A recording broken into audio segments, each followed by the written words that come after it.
2 to 8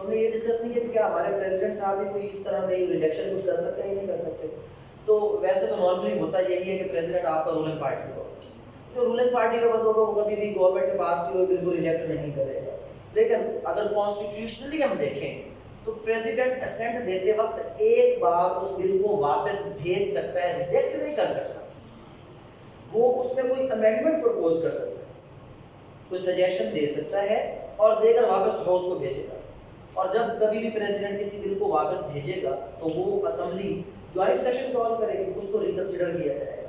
اور اگر joint session میں وہ اسمبلی اس کو دوبارہ پاس کر دے تو آٹومیٹکلی صدر صاحب 10 دن کے اندر سائن کریں یا نہ کریں وہ بل پاس ہو جائے گا. تو صدر صاحب کا جو ٹوٹل اختیار ہے اس پورے لیجسلیٹو پروسیس میں وہ صرف کتنا ہے, ایک بار کسی بھی بل کو واپس بھیجنا کہ اگر اس کو سجیشنز کو ریکنسیڈر ہاؤس کرے تو ٹھیک, اگر نہ کرے اور دوبارہ پاس کر کے واپس بھیج دے تو صدر صاحب کے اختیار کیا ہو جائے گا, یہ ختم ہو جائے گا. یہ ایک طریقہ کار, اور اب آپ کو سمجھ آ گیا ہوگا کہ جوائنٹ سیشن کا بیسک مقصد کیا تھا.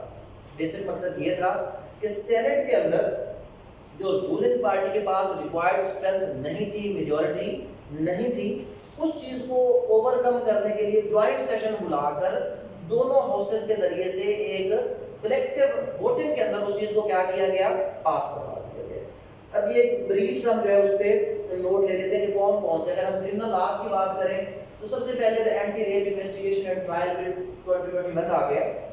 اس کے حوالے سے میں یہ کر دوں گا آج آپ سب لوگوں کے لیے کہ جتنے بھی یہ جو لاز ہیں اکثر اویلیبل نہیں ہے, تو میں کوشش کروں گا کہ جو ہمارے پیج ہے اس کے اوپر ہم یہ سافٹ فارم میں سب کے سب اپلوڈ کریں تاکہ آپ لوگ ان کو اگر پڑھنا چاہیں تو آپ لوگ ان کو پڑھ سکتے ہیں.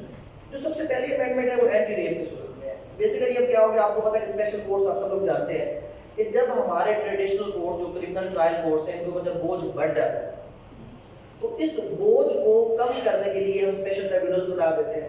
جیسے پہلے ہم نے جو ٹیررسٹ تھے ان کے لیے کیا کر دیا, اینٹی ٹیررزم کورٹ بنا دیا, نیب بنا دیا, سروس ٹریبیونلز بنا دیے, اس کے بعد کرپشن کورٹس اس کو الگ کر دیا, ٹیکسیشن کو الگ کر دیا. اب کیونکہ یہاں پر جو ہمارے ابھی تک کے جو روٹین سیٹ اپ تھا اس میں جتنے بھی ریپ کیسز تھے وہ سارے کے سارے اس کا ٹرائل کون چلا رہا تھا, وہی ہمارے ٹریڈیشنل کورٹس چلا رہے تھے. تو ٹریڈیشنل کورٹس کے اوپر برڈن ہونے کی وجہ سے وہ جو ٹرائل تھے وہ ان ٹائم کبھی بھی کنکلوڈ نہیں ہوتے تھے اور بہت ایک لیندی سلسلہ چلا جاتا تھا. اس لیے اسپیشل جو ہے ابھی کورٹس بنائے جا رہے ہیں اس قانون کے ذریعے سے کہ جو بھی ریپ کیس ہوگا وہ مجسٹریٹ کو رپورٹ ڈیفینیٹلی وہ ریمانڈ کے اندر تو ہوگا سو ہوگا, بٹ جو اوور آل اس کا ٹرائل پروسیجر ہے اس کے لیے الگ اسپیشل کورٹ ہوگا, اسپیشل انویسٹیگیشن ایجنسی ہوگی جو ایکسپیڈائٹ طریقہ کار کے ذریعے سے جتنے بھی اس قسم کے کیسز ہوں گے جو ریپ کے حوالے سے ہوں گے اس کو اسپیشل کورٹ کی صورت میں ایک اسپیڈی کورٹ ٹرائل کورٹ کے ساتھ اس کو جو ہے وہ فارورڈ کیا جائے گا. اور دوسری جو امینڈمنٹ ہے کرمنل لا امینڈمنٹ بل 2021, آپ سب لوگوں کو پتہ ہے کہ بی بی سی کے اوور آل کتنے سیکشنز ہیں آج تک جو ہم پڑھتے ہیں 511. اب 511 آج کے بعد آپ نے نہیں کہنا, اب آج کے بعد 514 سیکشن ہو گئے. اچھا اب ایک اور ٹیکنیکل پوائنٹ ہے, بہت کم لوگوں کو پتہ ہے, میں آپ کو تھوڑا سا اس کا ایک آئیڈیا دوں. پچھلے دنوں میں سی بی سی کے اندر امینڈمنٹس کا ایک آپ کہہ لیں کہ ایک عجیب سا رجحان بنا کہ جناب 2020 کے سٹارٹ میں بھی امینڈمنٹ آئی, نومبر میں بھی امینڈمنٹ آئی, پھر اس کے بعد 21 فروری میں بھی امینڈمنٹ آئی, 2018 میں بھی امینڈمنٹ آئی. تو ایک عجیب سلسلہ چل گیا تھا. اس کا ریزن کیا تھا کہ جو آپ کے اوور آل لاز ہیں وہ پروونشل سبجیکٹ بنا دیے. اور پروونشل سبجیکٹ بنانے کا مطلب کیا ہے کہ جو بھی آپ کے لاز ہوں گے اس کے اندر جو امینڈمنٹ ہے وہ کون کرے گا, آپ کا پروونشل اسمبلی کرے گا. تو پھر یہ تو سارے لاز کس نے پاس کیے, پارلیمنٹ آف پاکستان نے کیے. تو کیا یہ کیوں پاس کیے جناب, یہ کہاں پہ اپلیکیبل ہوں گے؟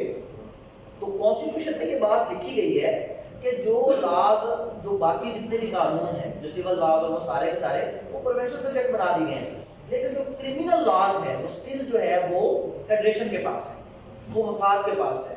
تو اس لیے جو یہ امینڈمنٹ بی بی سی کی ہے یہ کرمنل لا کی امینڈمنٹ ہے. تو کانسٹیٹیوشن کے مطابق کس لسٹ میں موجود ہے, یہ آپ کی لسٹ جو فیڈرل لسٹ ہے اس کے اندر موجود ہے. تو اب اس میں آج کے بعد جو بی بی سی کے سیکشن ہے وہ 511 نہیں 514. اس میں 3 نئے سیکشن جو ہے وہ ایڈ کر دی گئے ہیں, 512, 13 اور 14. اور ایک امینڈمنٹ اس میں ایڈ کی گئی ہے 52B کی صورت میں. 52A سب کو یاد ہوگا. 52A کیا تھا, 52A بیسیکلی آپ کا تھا جو آپ کا لاسٹ سیکشن ہے ڈیفینیشن کلاس کا, اس میں 52B کی صورت میں ایک نئی ڈیفینیشن ایڈ کر دی گئی. یہ جو فورس ڈس اپیئرنس ہے, ایک ہمارے ملک میں ایک سلسلہ چلا تھا کہ ماورائے عدالت کسی کو اٹھا کر لے جانا کوئی ایجنسیز ہیں یا کوئی ایسی ہیں کہ اگر کسی شخص نے کوئی بھی جرم کیا ہے تو article 4 constitution of Pakistan simply کہتا ہے کہ ڈیو پروسیس آف لا ہے. اگر آپ نے کسی کو بھی سزا دینی ہے ان اکارڈنس ود لا دے دیں. اور ان اکارڈنس ود لا کا مطلب کیا ہے کہ اگر کوئی بھی بندہ جرم کرتا ہے کانسٹیٹیوشن کے آپ جو فنڈامنٹل رائٹس اٹھا کر دیکھیں آرٹیکل 10 کیا کہتا ہے ڈیٹینشن اور آپ کو اس کو جو ہے نا وہ دیتا ہے اریسٹ اینڈ ڈیٹینشن کے حوالے سے سیف گارڈ دیتا ہے کہ نہ تو کسی کو بلا وجہ اریسٹ کیا جائے گا, اگر اریسٹ کیا جائے گا تو اس کو اریسٹ کرنے کی وجہ بتائی جائے گی اور وجہ بتانے کے ساتھ اس کو لیگل ریپریزنٹیٹیو کے ذریعے سے پیش ہونے کا حق دیا جائے گا اور پھر آگے فردر جو ہے اس کے خلاف 10A کہتا ہے کہ فیئر ٹرائل چلے گا. لیکن درمیان میں ٹرینڈ آ گیا کہ کسی بھی بندے کو اٹھا کر لے گئے اور پتہ چلا 6 مہینے کے بعد سال کے بعد جناب یہ تو فلاں ایجنسی کے پاس تھا فلاں شخص کے پاس تھا. اب اس کے لیے امینڈمنٹ آئی. پہلے تو اس قسم کے تمام جو ڈسپیئرنس ہے اس کو کیا کیا گیا فورس ڈسپیئرنس کاؤنٹ کیا گیا. 512 نے اس کو ڈیفائن کر دیا, اس کے 3 ایلیمنٹ بتا دیے کہ اب اگر کوئی شخص کسی کو اس طرح لے کر جائے گا تو یہ فورس ڈسپیئرنس ہوگی. اور 513 میں اس کی 10 ایئرس پنشمنٹ رکھتی ہے. لیکن اب اس کو مس یوز بھی تو کیا جا سکتا ہے. مس یوز ایسے کیا جا سکتا ہے کہ کچھ لوگ غلط رپورٹس بھی تو دے سکتے ہیں اداروں کو بدنام کرنے کے لیے. اس کے لیے 514 رکھ دیا گیا کہ اگر کوئی غلط رپورٹ کرے گا فورس ڈسپیئرنس جو کہ نہیں تھی تو 5 ایئر اس کو پنشمنٹ ہوگی.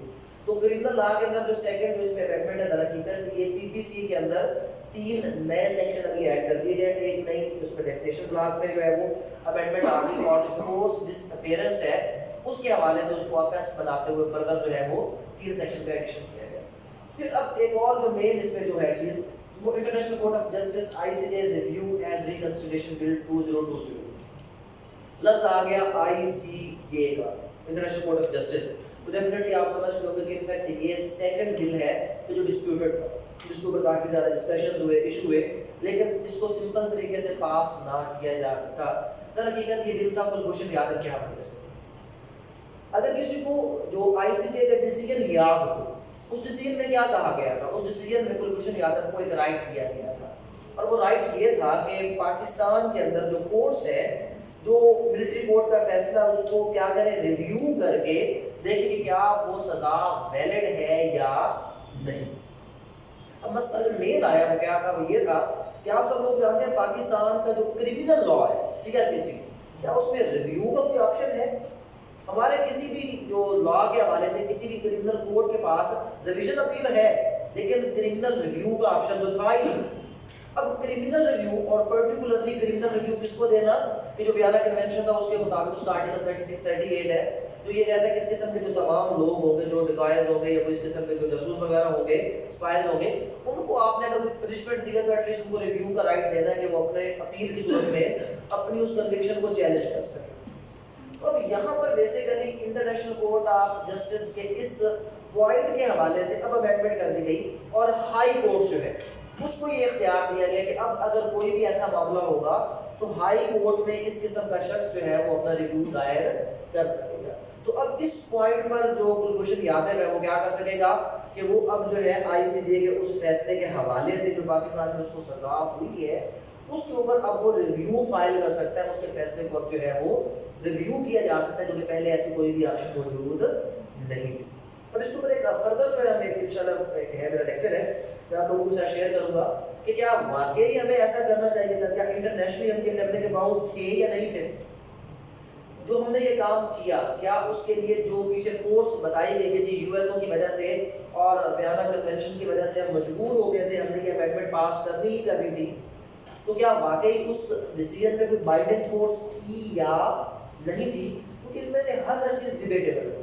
ہم جس بھی چیز کو لے کر چلیں گے تو اس کے حوالے سے کیا ہوگا, اس کے حوالے سے ایک نیا جو ہے وہ آپ کے لیے کھلتا جائے گا سلسلہ. ہم نے صرف ایک شارٹ آپ کو بتانا ہے کہ ایکچوئل امینڈمنٹس کیا ہے. پھر جب ہم اس کو شیئر کریں گے تو ایک ہم الگ سیشن رکھ لیں گے اس کو کریٹیکلی انالائز کر لیں گے کہ یہ چیزیں ٹھیک ہوئی ہیں غلط ہوئی ہیں یا مزید اس میں کیا امینڈمنٹ ریکوائرڈ ہے. اس وقت پریونشن آف کرپشن ہے اس کے حوالے سے جو ہے وہ کیا کیا گیا کہ سزا جو تھی کرپشن کی پہلے کم تھی اس کو 7 ایئرز تک ایکسٹینڈ کر دیا گیا ہے. تو یہ کرمنل لا کے حوالے سے جو مین امینڈمنٹس ہیں وہ یہ 4 امینڈمنٹس ہیں. اینٹی ریپ کی صورت میں نئے کورٹس کا بنانا, پی بی سی کے اندر 3 سیکشنز کا اضافہ کرنا اور آئی C J review and reconsideration بل کے ذریعے سے ہائی کورٹ کو جو انٹرنیشنل اسپائز ہیں یا جاسوس ہیں یا ایسے لوگ ہیں جو انٹرنیشنلی کنوکٹ کیے جاتے ہیں ان کو ریویو کی اجازت دے دینا. اور ہائی کورٹ کو ریویو کی اجازت دے دینے کا مطلب آپ بہتر جانتے ہیں. The prevention of corruption 4th بل ہو گیا کہ جس کے ذریعے سے کرپشن کو روکنے کے لیے اس کی سزا بڑھا دی جائے. سزا تو پہلے بھی اچھی خاصی تھی, خالی دے دی ہے, بڑھا دینے سے کوئی خاص فرق نہیں پڑے گا. جو پرانی سزا ہے اتنی بھی سزا کسی کو کرپشن پر دے دی جائے تو معاملہ ویسے حل ہو سکتا ہے, لیکن خیر سزا اس نے کیا کر دی گئی ہے, بڑھا دی گئی ہے. نیکسٹ چلتے ہیں جناب, نیکسٹ جو امینڈمنٹ ہے فیملی لاز کے حوالے سے. آلریڈی جو سیکشن 4 ہے, اگر آپ لوگ تھوڑے سے بھی اس سے کوئی واقف ہے, تو یہ بہت ہی ڈسپیوٹڈ سیکشن ہے.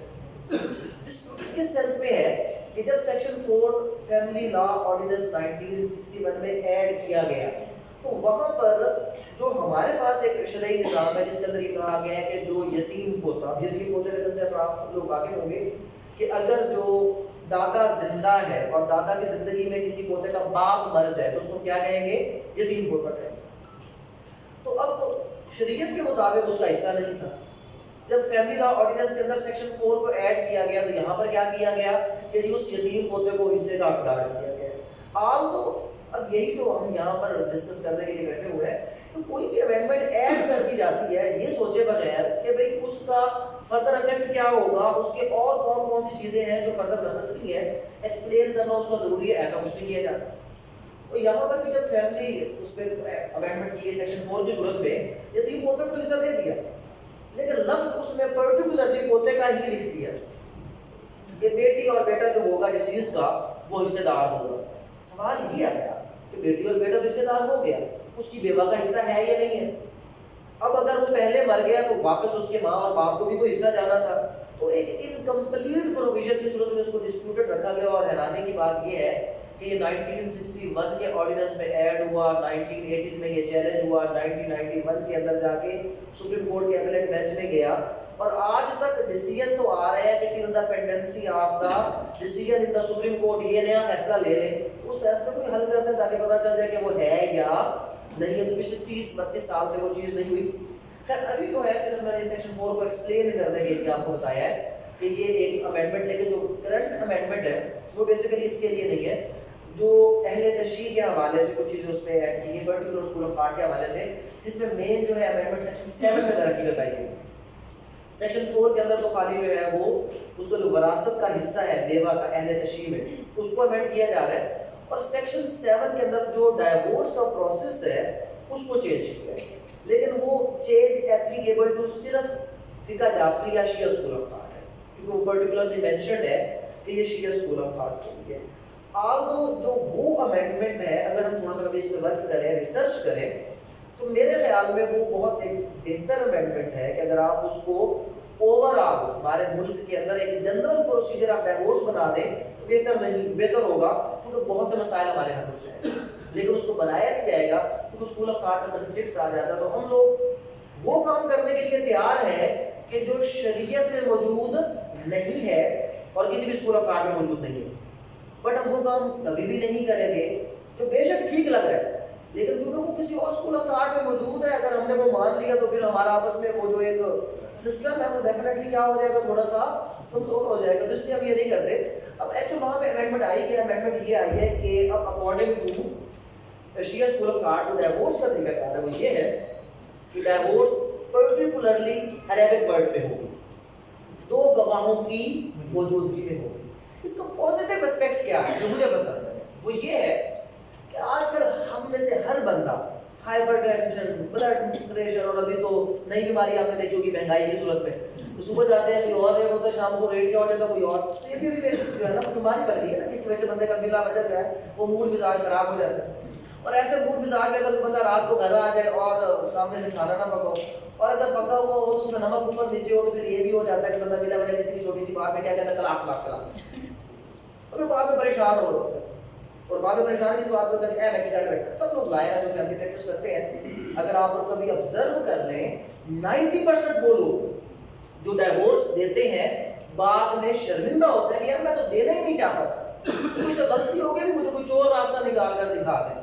اور چور راستوں میں پھر جو ہے نا مختلف چور راستے آ گئے, ویسے تو وہ بھی غلط ہے, حرام ہے. جیسے مولوی صاحب نے حلالہ سینٹر کھول لیا, شرعی طور پر وہ حرام ہے, حلالہ بھی حرام ہے شرعی طور پر, لیکن ان کا راستہ وہاں سے انہوں نے ادھر سے اپنا راستہ بنا لیا. اب ہماری اسمبلی نے بھی اس کے اوپر بل پاس کر دیا, پنجاب اسمبلی نے, کہ اگر کوئی بندہ 3 ٹائم ڈائیورس پر اناؤنس کرے گا تو اس کو کیا کرو, اس کو سزا دے دو, جرمانہ لگا دو. تو یار نہ تو جرمانہ شریعت میں ہے نہ سزا شریعت میں اس کا حق ہے وہ دے سکتا ہے، لیکن جو چیز سورۃ البقرہ آیت نمبر 228 میں موجود ہے اس کو ہم نے امپلیمنٹ نہیں کرنا. کیوں نہیں کرنا؟ اس لیے نہیں کرنا کیونکہ کسی اور اسکول آف تھاٹ نے کر لیا. اگر ہم کریں گے تو تھوڑا سا آپس میں کیا آ جائے گا، مسئلہ آ جائے گا. تو اب یہ اس میں اب وہاں پر کیا ہوا کہ اب اگر اسی طریقے کا ڈیورس کو آپ لگائیں تو پہلی شرط 2 گواہ ہونے چاہیے. اور 2 گواہ ہونے چاہیے کا مطلب کیا ہے کہ ایک بندہ غصے میں گھر آیا، اسے پتا ہے کہ طلاق دوں گا، طلاق تو ہونی کوئی نہیں. تو پھر وہ کیا کرے گا؟ پھر وہ جائے گا ہاں بھائی کیوں اور ایمان نہیں ہے چلو میرے ساتھ، وہ کتنا چلنا ہے اور میں بیوی میں طلاق دے دی. تو ایمان اس کو کہے گا تھوڑا سا بھائی وہ ٹھنڈ ہو جائے، اس کو پانی شانی پلائے گا، ہو سکتا ہے تھوڑی سی اس کو سمجھ آ جائے. چلو ادھر سے تو سمجھ نہیں آئی، نہیں جی میں نے دینی دینی ہے. تو پھر ابھی عربی کے الفاظ کس کو شکل میں آتے ہوں گے؟ کسی کو پتہ عربی کے الفاظ کون طلاق دینے نہیں پتا. کہاں سے ملیں گے؟ مولوی صاحب سے. اچھا مولوی صاحب کے پاس رہیں گے تو مولوی صاحب کیا کرے گا؟ اب یہ بات آپ لوگوں نے بڑے غور سے سننی ہے. مولوی صاحب یہ دیکھے گا اس گھر کی روٹی ہم تھی کہ نہیں ہم تھی. اگر تو جاتی ہے تو مولوی کہے گا بیوی عورت ہے، اگر یہ روز ملے جو کاٹتا میں نے اسے روٹی نہیں دے گی تو وہ سمجھائے گا. اور اگر نہیں جاتی تو پھر وہ کیا کرے گا؟ کہ انہوں تو بٹا کے تو نمی لے کے آتا ہے، شاید ہو سکتا ہے کہ کوئی تو بھائی مولوی صاحب کا جو ہے نا میں بھی کیونکہ اپنے طبقے کو بول نہیں کر سکتا تو اسی کو جو ہے نا وہ کیا ہے کہ مولوی صاحب ڈیفینیٹلی اس کو کیا کریں گے؟ سمجھائیں گے نا کہ بھائی یہ کام غلط. اور اس کے بعد جب وہ طلاق دے گا وہ بھی کتنی طلاق ہوگی؟ 1.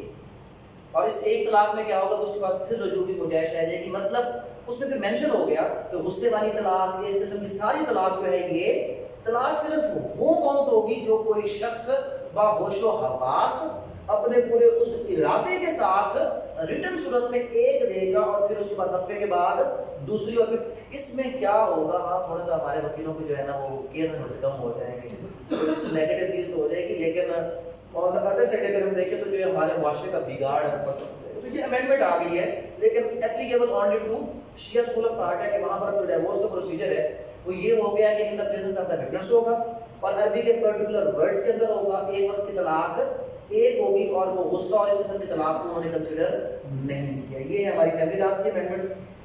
اس کے بعد نیکسٹ آ جائے الیکشنز. یہ میں آپ کو جو بتا رہا تھا. اب نو ڈاؤٹ ابھی آپ نے آج کل ایک چیز دیکھی ہوگی کہ اس حکومت نے بہت بڑا ظلم کر دیا کہ مردوں سے ووٹ لینے کا جو ووٹ دینے کا حق ہے مشین لی ہے.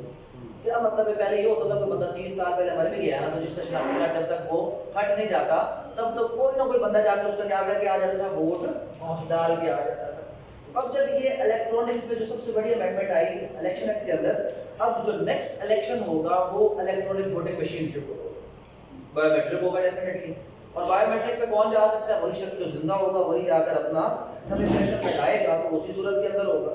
بٹ یہاں پر پھر کوئی آبجیکشن نہ آئے کہ بھئی آپ نے الیکٹرانک ووٹنگ مشین تو کر لی لیکن 3 مہینے پہلے جو آپ نے میڈیا کے اوپر دیکھا کہ ایک ان پڑھ سا شخص ہے جس کی شاید کوالیفیکیشن میٹرک بھی نہیں ہے اور اس کے پاس سے 500+ پلاسٹک کے تھمب امپریشن نکلے ہیں کہ جس کے اوپر وہ سم جاری کروا رہا ہے یا جس کے اوپر وہ کیا کر رہا تھا، وہ لوگوں کے ATM کارڈ کو اس کو بایو میٹرک کے ذریعے سے ٹرانزیکشنز کروا رہا تھا. تو اب مجھے آپ یہ چیز بتا دیں اس کے اوپر آپ نے کیا ہوئی اس کے اندر کوئی امینڈمنٹ تو آپ نے سمپل ایک لائن ڈال دی اس کے اندر کہ جناب الیکٹرانک ووٹنگ مشین. اس چیز کو روکنے کے لیے کوئی اس کے اندر عمل دخل آپ نے کیا؟ کچھ بھی نہیں کیا. خیر الیکٹرانک ووٹنگ مشین جو ہے وہ آپ نے انٹروڈیوس تو کروا دی بٹ اسٹل اس کے لیے رولز کیسے بنیں گے، کیا بنیں گے، کیا ہوگا کیا نہیں ہوگا. ہمیشہ کی طرح یہی سلسلہ ہمارے لیجسلیچر کا کہ ایک قانون پاس کر دینا اس کے بعد اس کے افیکٹس، اس کے positive negative effects, merits demerits اس کو کہیں پر ڈسکس کرنا، پروسیجرز کو بتانا، رولز کو بتانا، وہ چیزیں وہیں پر رک جاتی ہیں. تو یہاں پر بھی الیکٹرانک ووٹنگ مشین. اور دوسری امینڈمنٹ کیا آئی جو اوورسیز پاکستانی ہیں وہ کیا کر سکتے ہیں، وہ ووٹنگ کا رائٹ یوز کر سکتے ہیں. تو بیسیکلی الیکٹرانک ووٹنگ مشین کا لانا ان کے لیے ہی تھا کہ وہ فوراً سے ان کو پاکستان آنے کی ضرورت نہیں ہے، وہ وہیں سے کیا کریں گے، اپنا جو ووٹ ہے وہ کاسٹ کریں گے اور ان کا جو ووٹ ہوگا وہ پاکستان کے اندر جو ہے وہ کاؤنٹ ہو جائے گا. بٹ اس پہ دوسری ریزرویشن یہ آئے گی کہ یہ جو ووٹ کاؤنٹنگ ہے اس کا ایکچوئل جو سرور اور اس کی جو مین چیز ہے کنٹرول کہاں سے ہوگی. اب تو مطلب پہلے اگر آپ نے الیکشن کو مینیپولیٹ کرنا ہے تو آپ کو کیا کرنا پڑتا تھا، پورے پاکستان کا کم از کم چکر تو لگانا پڑتا تھا مینیپولیٹ کرنے کے لیے.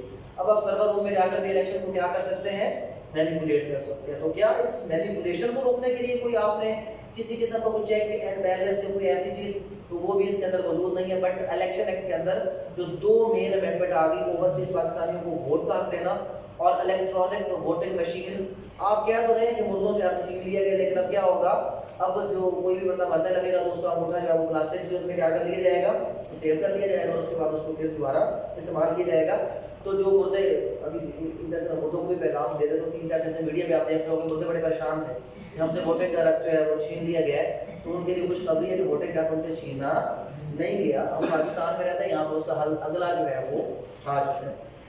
نیکسٹ جناب, جو امینڈمنٹ آپ کی آئی ہے بینکنگ سیکٹر کے اندر, صرف اس سے میں بریف سے, کیونکہ ٹائم کافی ہو چکا ہے آلریڈی. آپ کو پتا ہے کہ ہم 2 بجے کی بجائے وہ 3 بجے پہ چلے گئے تھے جیسے, اور وہ ایشو بھی ایسا تھا کہ ہم اس کو سختی سے ایڈریس نہیں کر سکتے تھے. مین آپ کو پتہ چلا ہوگا کہ فرسٹ فلور پہ ایکسل تھا, اور وہاں پہ جو ہے وہ خانہ کعبہ کا جو غلاف مبارک ہے اس کی زیارت کے لیے انہوں نے ایک ارینجمنٹ کیا, تو اس کو ڈسپلے کیا تھا.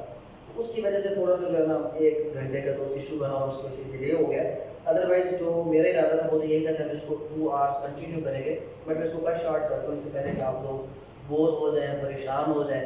ہم اس کو جو ہے وہ ختم کرتے ہیں. اچھا جناب, یہاں پر کیا ہو گیا, اس میں جو سیکنڈ اگر آپ امینڈمنٹ دیکھیں, اب ایک اور یہاں پر کیا آپ کو دیکھیں کمپنیز امینڈمنٹ بل 2021, اس میں کوئی آلموسٹ 30 پروویژنز چینج ہو گئی.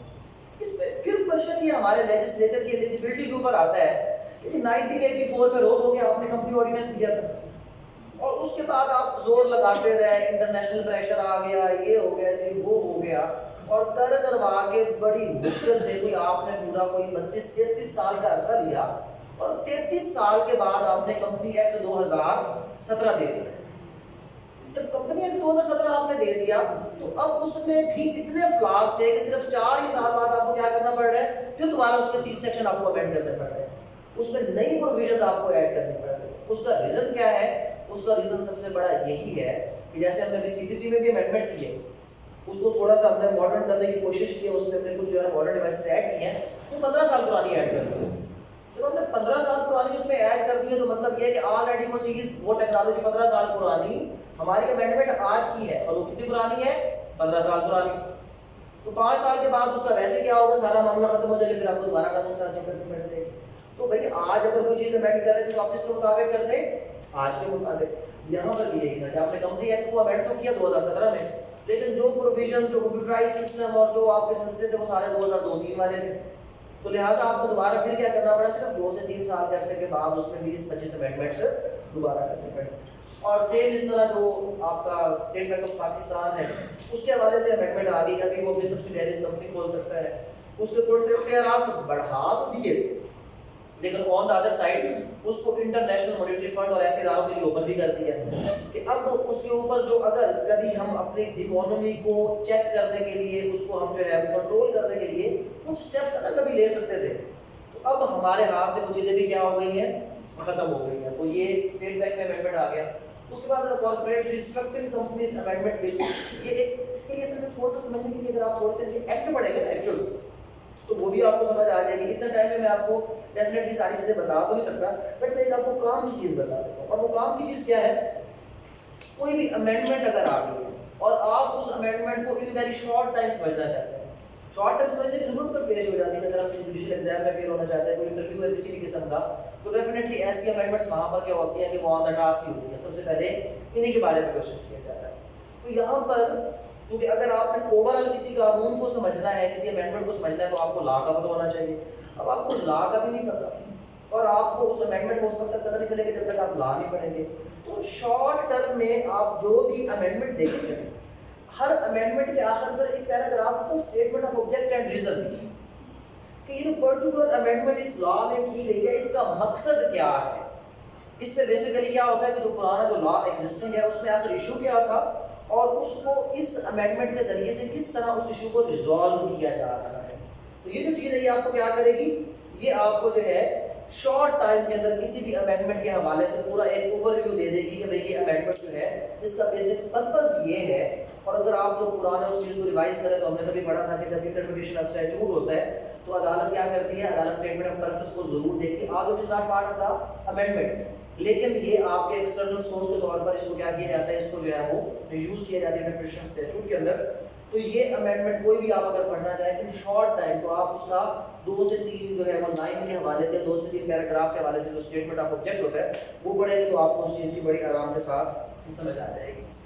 اس کے بعد جناب فائنینشیل، یہ جو کارپوریٹ ریسٹرکچرنگ کا مطلب کیا ہے کہ وہ کمپنیز جو بند ہو جاتی ہیں، اب کیوں بند ہو گئی، ان کے ساتھ ایشو کیا تھا، اگر ان کمپنیز کو واپس ریسٹرکچر کر کے دوبارہ پروگرس میں لایا جائے، ان کے قرضوں کے حساب سے کیا ایشو تھا، کیا وہ ایسی کمپنیز تھیں کہ جہاں پر باقی کچھ لوگ ایڈجسٹ تھے نہیں تھے.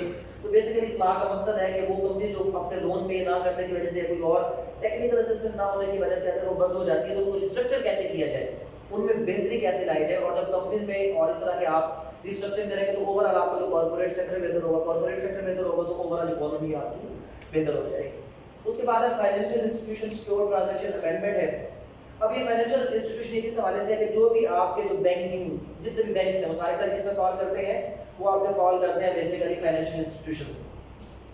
اس کے حوالے سے کچھ ریکوری لاز ہوتے ہیں کہ جو بینک کے حوالے سے کوئی بینک ریکوری کیسے کرے گا. اب یہ سیکیور ٹرانزیکشن کیسے کہ پچھلے دنوں آپ سب لوگ جانتے ہیں کہ بڑا مسئلہ بنا کہ جس کے اندر منی لانڈرنگ اور اس قسم کے بہت سے مسائل. اور اب گورنمنٹ یہ چاہتی ہے کہ جو بھی آپ ٹرانزیکشن کریں، آپ اس چیز کی خرید و فروخت کریں، وہ کیسے ہو، رجسٹرڈ پرسن کے ذریعے سے ہو، بینک کے ذریعے سے ہو، تاکہ گورنمنٹ کو پتہ چلے کہ آپ لوگ کون سا اماؤنٹ کہاں سے لے رہے ہیں، کدھر سے ٹرانزیکشن کروا رہے ہیں. تو ایک چیک اینڈ بیلنس رکھنے کے لیے مزید جو ہے یہ آپ کا آ گیا فائنینشیل انسٹیٹیوشن.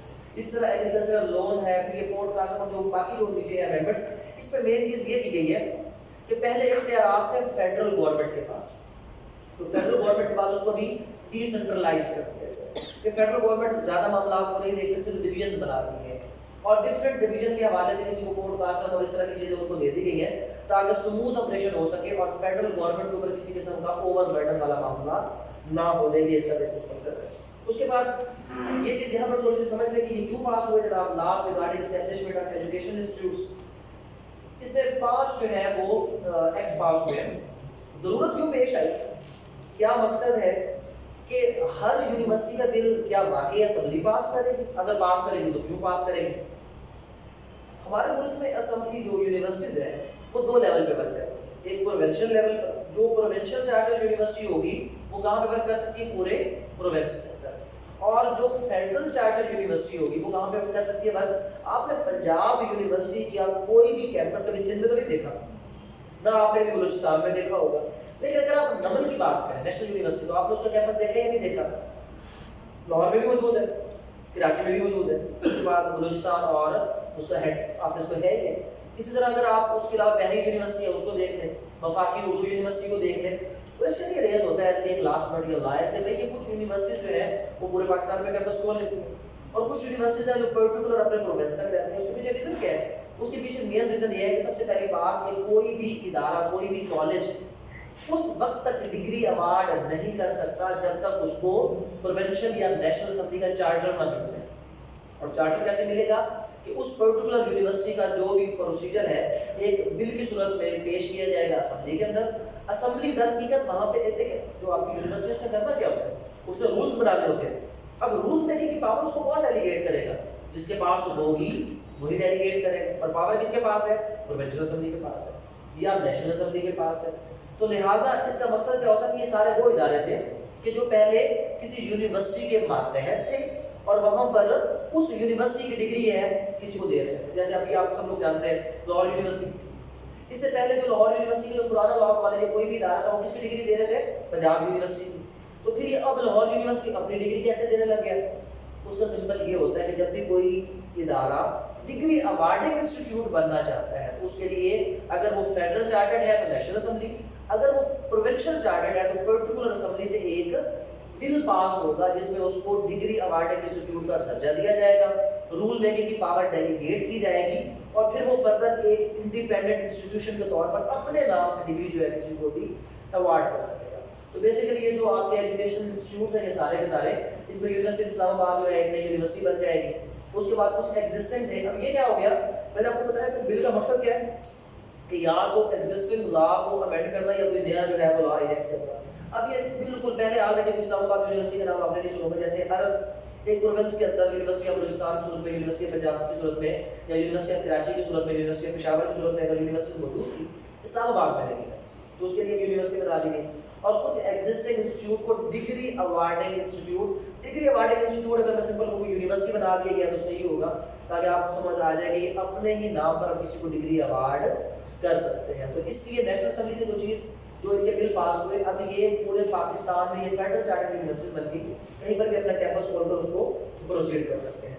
اس کے بعد کچھ بل ایسے ہیں جو ہم یہاں پہ آج ڈسکس نہیں کریں گے، آپ کو بتانے کے لیے میں نے اس میں ایڈ کیا ہے کہ پرٹیکولرلی اسلام آباد کے حوالے سے ان کا جو اپلیکیشن ہے وہ صرف اسلام آباد کی حد تک ہے، تو فوڈ سیفٹی بل ہے، اس کے علاوہ جو اسلام آباد کوئی پنشمنٹ ہے، اسلام آباد ریڈ ریسٹرکشن ہے، اور جو آپ کی چیریٹیز کے حوالے سے جو اسلام آباد کے اندر پرٹیکولرلی جو چیریٹیز رجسٹر ہوگی وہ کس طرح کام کرے گی، ان کا اسکوپ جو ہے ان کا جو ایکسٹینڈ ہونے کا۔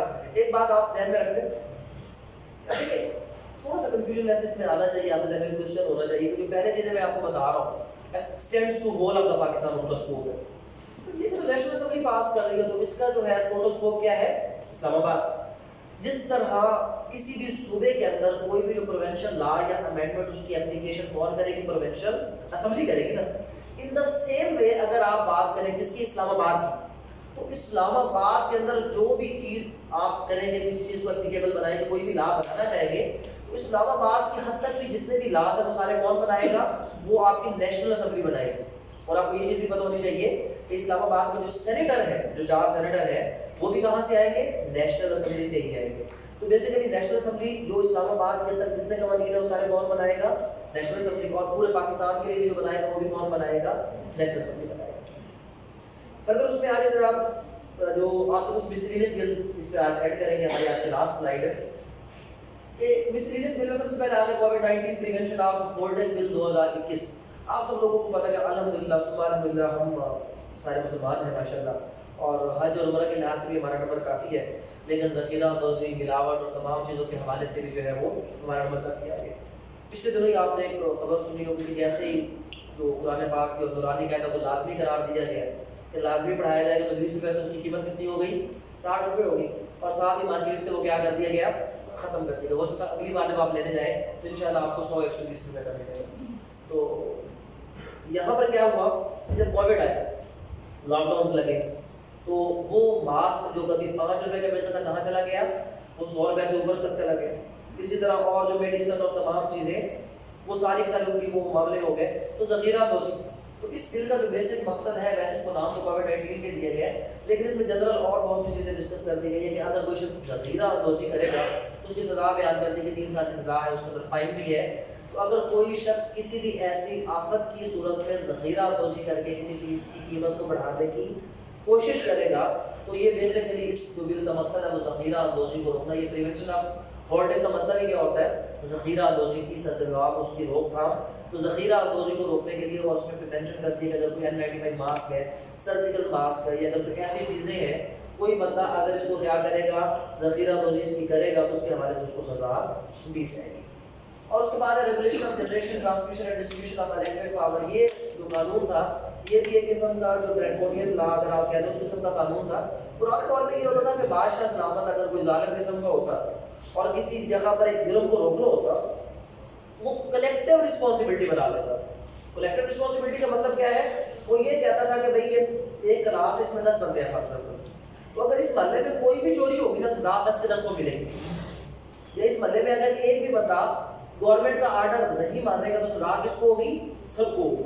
تو اس کا بیسک آبجیکٹ کیا ہوتا تھا کہ کوئی ایک بندہ دوسرے بندے کو وہ کام کرنے نہیں دیتا تھا، وہ اس کو روکتا تھا، بھائی تو یہ کام نہ کر، تو غلط کرے گا سزا کس کو مل جائے گی، ہمیں مل جائے گی۔ تو یہ بھی اسی قسم کا ایک قانون آج کل کے ماڈرن معاشرے میں پریویل کر رہا ہے۔ اور وہ کیا تھا کہ جی اگر آپ کا پڑوسی بجلی چوری کرے گا تو آپ کا میٹر بھی اتارا جا سکتا ہے، آپ کو بھی جرمانہ کیا جا سکتا ہے، اور آپ کو بھی سزا دی جا سکتی ہے۔ یہ قانون ایگزسٹ کر رہا تھا، اگر ابھی اس کو امینڈ کر دیا گیا ہے کہ اس چیز کو جو ہے وہ اومٹ کر دیا گیا ہے کہ بھئی ایک بندے کو فنڈامنٹل رائٹ کے خلاف ورزی ہے، جرم کوئی کرے اور اس کی سزا کسی اور کو دی جائے۔ تو یہاں پر یہ کیا گیا کہ اگر کوئی ایسی چیز پہلے ایگزسٹ کر رہی تھی، پریویل کر رہی تھی لا کے اندر، کہ جس میں کوئی بھی وابڈہ کی جو اتھارٹی ہے محلے میں ہونے والی چوری کی سزا، اور ویسے اگر آپ کو پتہ نہیں ہے تو میں چیز آپ کو بتا دوں کہ محلے میں ہونے والی چوری کی سزا بتائے بغیر آپ لوگوں کو ہی دی جاتی ہے۔ اگر نہیں پتا تو میں سمجھا دیتا ہوں، اگر پور نہیں ہو رہے تو اس طرح دی جاتی ہے۔ تو یہ جو بلز آتے ہیں، یہ جو آپ کا بل ہوتا ہے یہ پرٹیکولر ایریا کے لیے ہوتا ہے۔ اس میں یہ ہوتا ہے کہ اگر فار ایگزامپل آپ جس رحمان پور میں آپ لوگ رہتے ہیں تو وہ جو گورنمنٹ نے ریٹنگ لے لی ہے اس نے یہ دیکھنا ہے کہ رحمان پورہ کے اندر کتنا ٹوٹل جو بجلی کا یونٹ ہے وہ وہاں پہ استعمال ہوا۔ اب اس میں کسی نے کیا چوری اور کسی نے استعمال کیا جنرل. تو اب جب اوور آل آخر پہ گورنمنٹ کے پاس ریڈنگ آئی تو ریڈنگ میں یہ پتا چلا کہ جناب استعمال ہوا 1 لاکھ یونٹ, لیکن آفیشیل ریڈنگ آ رہی ہے 60,000, تو باقی 40,000 تو پتہ نہیں کدھر گیا, سب روپے ڈیمانڈ. ایکچوئل ہوا کیا, جو ارد گرد کی چوری ہے اگر وہ آپ نہیں روکتے تو آپ پر اس کا جرمانہ, یہ بھی غلط ہے, اس کو بھی ختم ہونا چاہیے کہ آپ چوری کو نہیں پکڑیں بلکہ آپ اس کو کیا کریں, وہ کبھی فیول پرائز ایڈجسٹمنٹ کرنے, کبھی کوئی اور ایڈجسٹمنٹ کر کے سب لوگوں کے اوپر اوور آل اس کو ڈیوائڈ کر دیا جائے. خیر یہ امینڈمنٹ کے ذریعے سے یہاں پر اس میں وہ چیز ختم کر دی گئی. اس کے بعد فیڈرل پبلک سروس کمیشن کے حوالے سے اس کے کچھ رولس تھے, ان کو رول دینے کی جو پاور ہے, اور جو آپ ابھی دیکھ رہے ہیں سی ایس ایس کے حوالے سے ایک امینڈمنٹ آ گئی ہے, جس میں پہلے سی ایس ایس کے لیے ایک سمپل پیپر ہوتا تھا جس کا ریڈنگ ٹیسٹ اس کے اندر ایڈ کر دیا, اس کو اپروو کروایا گیا. اور فردر اس کے بعد پاکستان اکیڈمی آف لیٹرز, یہ ایک ہماری جو ہے وہ لینگویج کو پروموٹ کرنے کے لیے, اردو لینگویجز کو پروموٹ کرنے کے لیے ایک لا ایگزسٹ کرتا ہے, ایک ادارہ ایگزسٹ کرتا ہے. تو اس کا بیسک مقصد یہ تھا کہ اس کے اندر یہ بھی اس کو بھی ڈیسنٹرلائز کیا گیا. بہت سی چیزیں ایسی ہیں جو پہلے فیڈرل گورنمنٹ کے پاس تھی, ان کو ڈیسنٹرلائز کر کے کسی پرٹیکولر ڈویژن کے حوالے کر دیا گیا, تاکہ ڈیسنٹرلائزیشن سے کیا ہوگا کہ آپ کا جو اوور آل معاملہ ہے وہ بہتر ہو جائے گا. تو یہ اوور آل جو ہے امینڈمنٹس تھی, جن کو میں نے مسیلینیس میں رکھا تھا. 33 بل جو ہے وہ پاس کیے گئے تھے اس سنگل ڈے کے اندر, اور یہ پاکستان کی ہسٹری میں سنگل ڈے میں پاس ہونے والے آج تک کے سب سے زیادہ ایکٹ ہے. اور وہ بھی ایک, اگر آپ سمپل کہیں کہ چور راستے کے ذریعے سے یا اپنی اس میجورٹی کو کور اپ کرنے کے لیے جوائنٹ سٹنگ کے اندر اس کو زبردستی, اور پھر ابھی وہ خیر ہم پولیٹکس کی طرف نہیں جاتے, ورنہ جوائنٹ سٹنگ کا حال اگر کسی نے اس دن دیکھو میڈیا پہ تو کیا کہا جا رہا تھا کہ ہم تو لائے نہیں گئے, ہم تو ادھر بھی جوائنٹ سٹنگ میں بھی لوگوں کو کیا کیا گیا تھا, زبردستی لایا گیا تھا. خیر اس کے حوالے سے اگر لیجسلیشن کے حوالے سے کوئی اور کوشچن ہے تو آپ ڈسکس کر سکتے ہیں, لیکن فردر ہم کوشش کریں گے انشاءاللہ میں اس کو شیئر بھی کر دوں گا. اور اس کے حوالے سے میں ایک فورم بتا رہا ہوں جس میں ہم اس کو کریٹیکلی انالیسس کر سکیں, اور اگر کوئی اس پہ ورکنگ کر کے فردر اس میں امپروومنٹ کرنا چاہتے ہیں یا کوئی ایسی کی سجیشن کسی لیول پہ اگر کوئی لوگ دینا چاہتے ہیں تو ہم کوشش کریں گے کہ ایک ایسا فورم سب لوگوں کو دیا جائے کہ وہ لوگ جن میں کیپبلٹیز ہیں اور وہ اس کو آگے فردر جو ہے وہ کسی بھی لیول تک پہنچا سکتے ہیں. اس کو ٹھیک ہے جناب.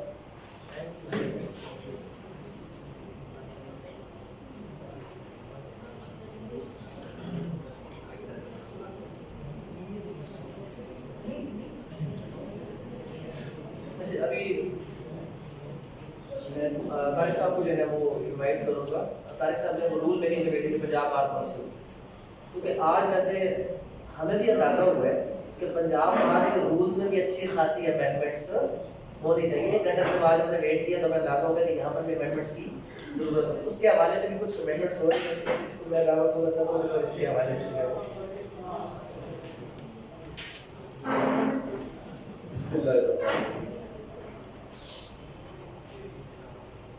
بالکل. سب سے پہلے تو تمام پارٹیسپینٹ کا شکریہ, اور بالخصوص سر تشریف لائے اور اس کے بعد انہوں نے ویلیویبل لیکچر اور امینڈمنٹ سے ہم پراپر طور پر آگاہ نہیں کیے, میڈیا کی حد تک ہی آگاہ تھے, بھرپور ہمیں سنایا, بتایا اور سمجھایا. میں آپ سب کا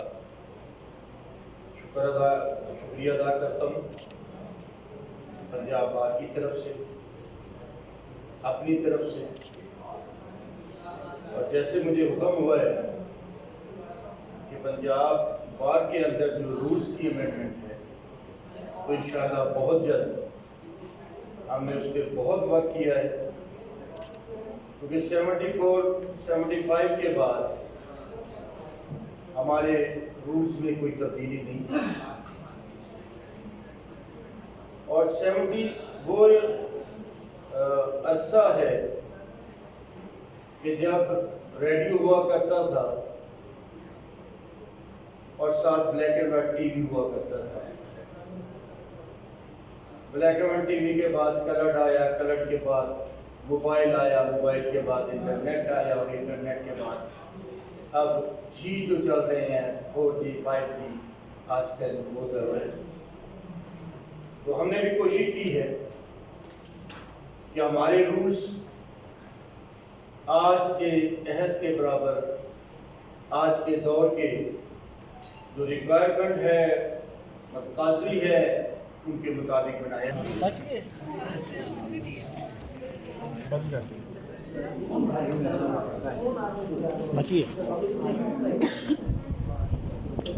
ایکسکیوز می دو لائن